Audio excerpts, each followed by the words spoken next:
शराब घोटाले में क्लीन चिट मिलने के बाद अब फिर बढ़ी अरविंद केजरीवाल सिसोदिया की मुश्किलें।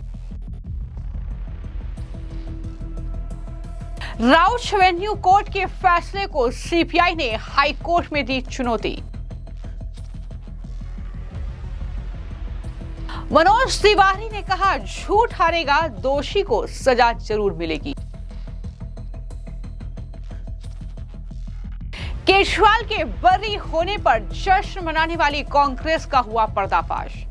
दिल्ली शराब घोटाले में कोर्ट ने दिल्ली के पूर्व मुख्यमंत्री अरविंद केजरीवाल और आम आदमी पार्टी के नेता मनीष सिसोदिया को शराब घोटाले में बरी कर दिया है।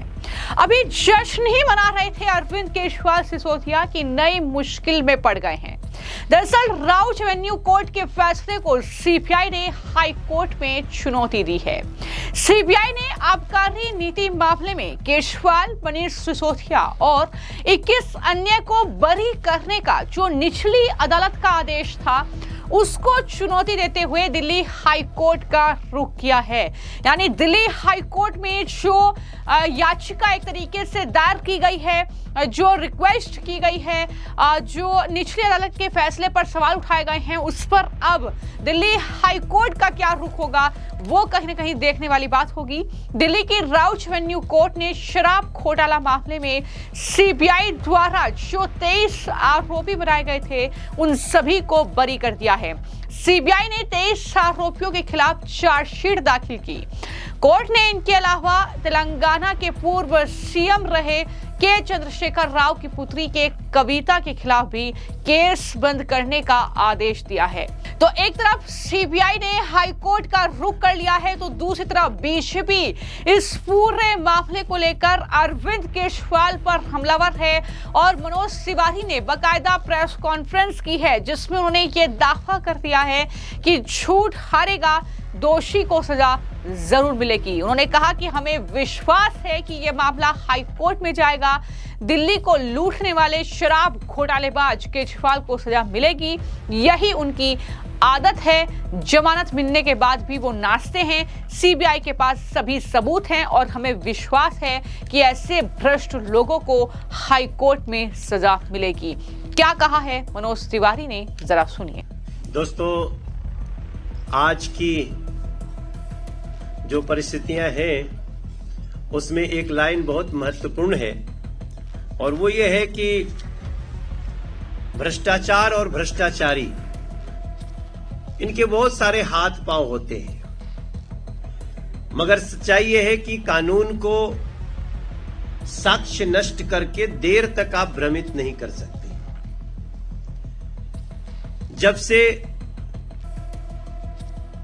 आम आदमी पार्टी के नेताओं के ऊपर भ्रष्टाचार के आरोप आए और पुख्ता सबूत के साथ आए,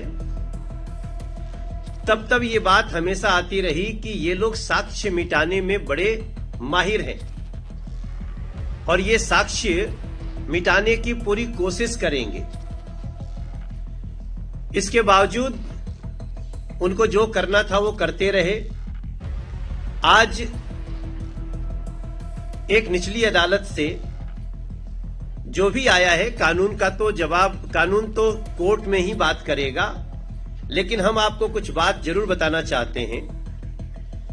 हम थोड़ा हैरान भी हैं, लेकिन हमें पूरा विश्वास है कि झूठ हारेगा और दोषी को सजा मिलेगी। भ्रष्टाचारी अरविंद केजरीवाल का सत्य सारी दिल्ली को पता है। उन बहनों को, माताओं को पता है जिनके बच्चों को शराबी बनाने की कोशिश की गई।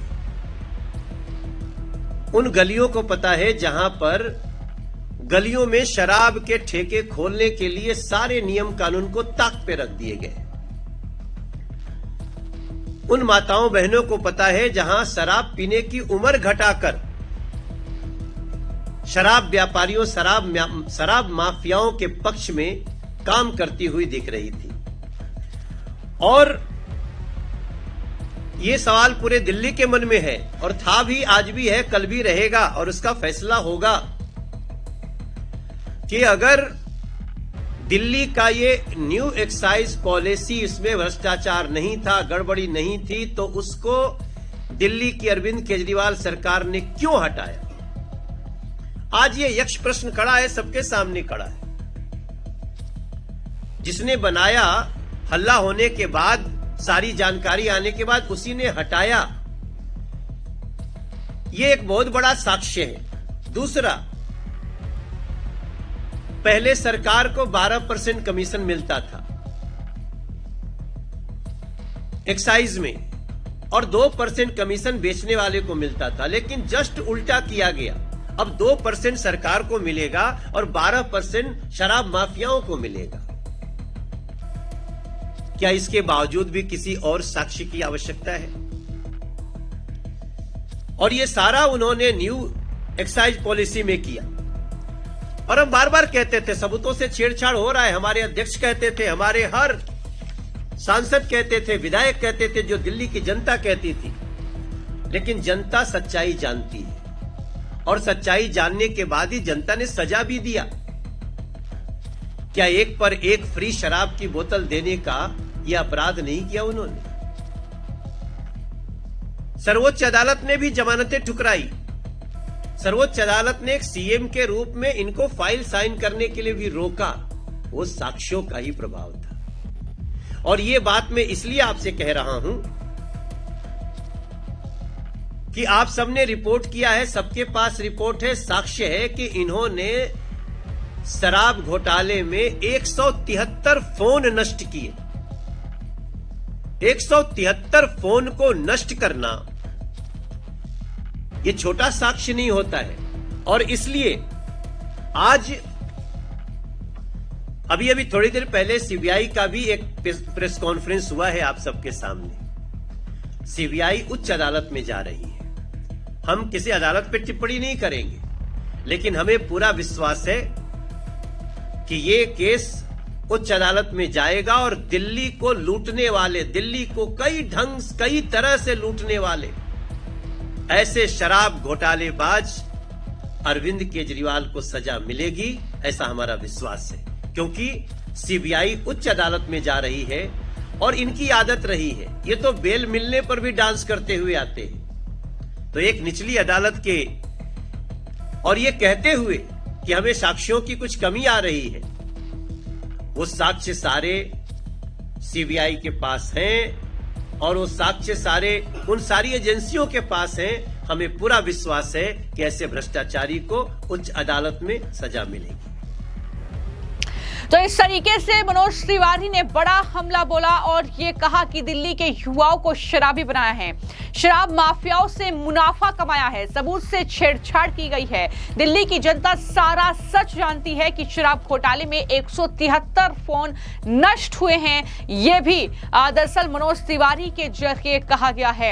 यानी हाईकोर्ट में ये मामला जाए, वहां से बहुत उम्मीदें बीजेपी को हैं कि इस मामले में जरूर केजरीवाल को सजा मिलेगी। लेकिन वहीं पर सबसे हैरान कर देने वाली तस्वीर जो सामने आई है वो ये कि जब दिल्ली की राउज एवेन्यू कोर्ट ने केजरीवाल सिसोदिया को बरी किया इस मामले में, तो कांग्रेस पार्टी के नेता, चाहे वो पवन खेड़ा हो चाहे अन्य नेता हो, वो जश्न मना रहे थे।